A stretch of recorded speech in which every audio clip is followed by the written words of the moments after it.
जगह की मिट्टी को खोदा और उसे काट लिया। इस बीच उससे होश आ गया और किसी तरह से उसकी जान बच गई। फिलहाल पुलिस इस मामले की जांच में जुटी है।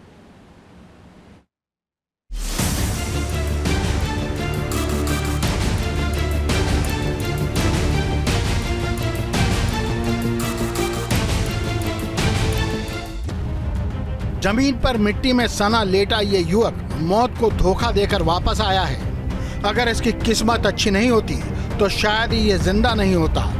इस युवक के साथ जो कुछ भी हुआ उसको सुनकर आपके भी पैरों तले जमीन खिसक जाएगी। आगरा के अरतौनी में एक युवक को जिंदा गड्ढे में दफन कर दिया गया। 1 घंटे से ज्यादा समय तक युवक गड्ढे में दबा रहा। जंगली जानवर के नोचने पर युवक को होश आया। किसी तरह वो गड्ढे से निकलकर पास की बस्ती में पहुंचा। मौत को मात देने वाले रूप किशोर की हालत इस समय गंभीर बनी हुई है। पूरा परिवार भी इस समय भयभीत है क्योंकि लगातार दबंग जो है वो दबाव बनाने की कोशिश कर रहे हैं। लेकिन आइए सबसे पहले आपको दिखाते हैं कि रूप किशोर को कहां पर गड्ढे में गाड़ा गया था। मैं अरतौनी से जो रूप किशोर का घर है वहां से करीब 2 किलोमीटर तक पैदल चला हूं और परिवार हमारे साथ था और परिवार ने अब आकर हमको वो जगह दिखाई है जहां पर सबसे पहले रूप किशोर की जो मां है वो यहां पहुंची थी। और ये आप गड्ढा देख सकते हैं। इसी गड्ढे में रूप किशोर को यहाँ पर दफनाने की कोशिश की गई थी, उसे मारने की कोशिश की गई थी। लेकिन जैसा कि परिवारजन बताते हैं कि पहले उसके साथ मारपीट की गई, उसे घसीटा गया, बेल्टों से मारा गया, टी-शर्ट से बांधकर घसीटते हुए उसे लेकर आए और इसी गड्ढे में उसे दबाया गया और उसके ऊपर मिट्टी डाल दी गई। लेकिन जब जंगली जानवरों ने यहाँ खून की जब खुशबू ली तो उसके बाद वो खून को देखते हुए यहाँ पर जब उन्होंने उसे नोचने की कोशिश की, उसे काटने की कोशिश की तो उस समय उसको दर्द हुआ और वो होश में आया और उसके बाद किसी तरह वो बस्ती में पहुंचा और बस्ती में पहुंचने के बाद बस्ती वालों ने घर वालों को सूचना दी।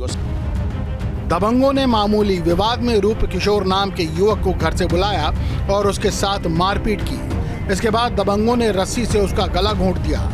आरोपियों ने उसे मरा समझकर गड्ढे में दफना दिया। इसके बाद आरोपी मौके से फरार हो गए। आधी रात को कुत्तों ने जमीन खोदकर युवक को नोचकर खाने का प्रयास किया। तभी उसे होश आ गया और वहां से वो किसी तरह निकलकर जान बचाकर भागा। मुझसे बोले प्रधान जी बुला रहे हैं। मैं गया, बाहर निकल गए और बाहर जाकर निकल गए। लोगों ने सिर पे कुछ ऐसा भारी चीज़ मारा इस जगह, ये काम नहीं कर रहा। होश आया तो मरघटी में देखा जंगल में यमुना किनारे पर एक तरफ सफ़ेद कपड़े, एक तरफ पीले कपड़े और देखते कुछ घबराहट उसमें गाड़ दी मुझे। गाड़ के जानवर ने मिट्टी से निकाला जिरे पंजे के निशान। अच्छा, जानवरों ने तुम्हें निकाला 1 घंटे बाद? नहीं, 1 घंटे का नहीं। हाँ, वहाँ से जान बचा के आया और सीधा जाके घर पे पड़ा। वहाँ से मुझे हॉस्पिटल ले गए, डिस्ट्रिक्ट ले गए। कई हॉस्पिटलों ने मना कर दिया, फिर बड़ी मुश्किल से भर्ती किए जब मुझे आराम मिला।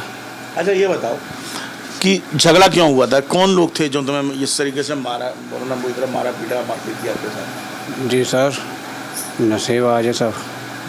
ये चिलमबाज है, चिलम वगैरह नशेबाजी करते हैं। कोई भी अनजान आदमी गाड़ी लेके आता है उससे थप्पड़ मार के गाड़ी छुड़ा लेते हैं।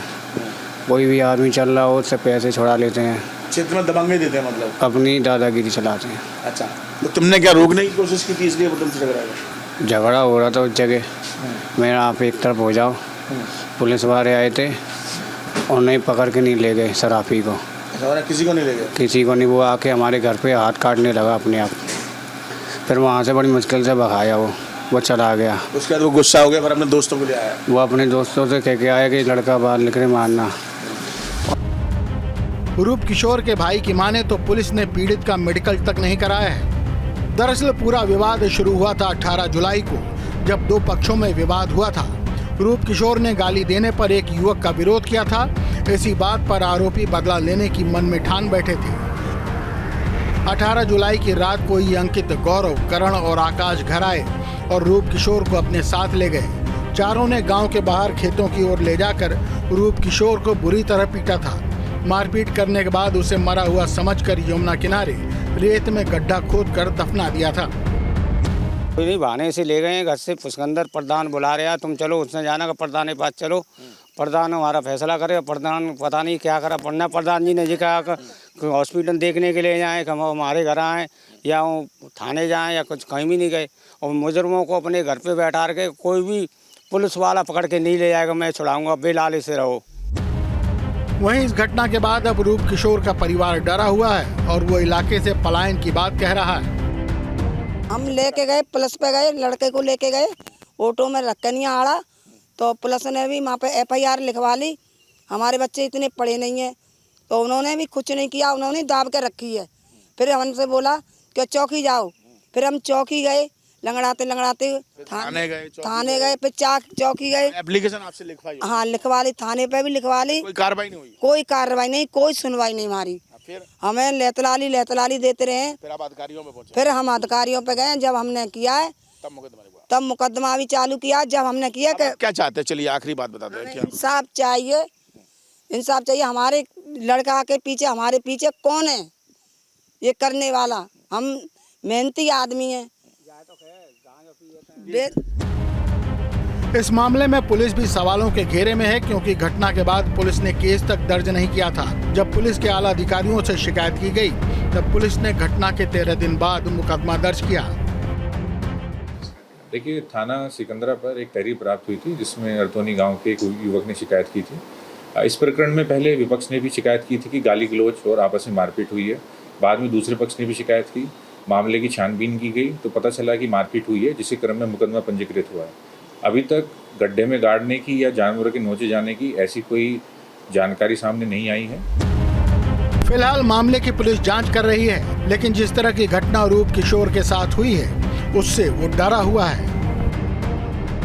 फिलहाल इस पूरे मामले में एक तरफ जहां पीड़ित परिवार का कहना है कि अगर दोषियों को सजा नहीं मिली तो वो यहां से पलायन कर जाएंगे, क्योंकि उनको इंसाफ चाहिए। उनके बेटे के साथ गलत हुआ है, वो मौत के मुंह से वापस आया है। वहीं दूसरी तरफ स्थानीय पुलिस अधिकारियों का कहना है कि प्रथम दृष्टया यह मामला मारपीट का है, लेकिन उसके बावजूद भी मुकदमा लिख लिया गया है और जांच के बाद ही पूरी कार्रवाई की जाएगी। अब देखने वाली बात यही होगी कि क्या पीड़ित परिवार को इंसाफ मिलता है या फिर यह मामला यूं ही मारपीट में सिमट कर रह जाता है। वीडियो जर्नलिस्ट मनोज के साथ आगरा से विनीत दुबे, न्यूज़ उत्तर प्रदेश।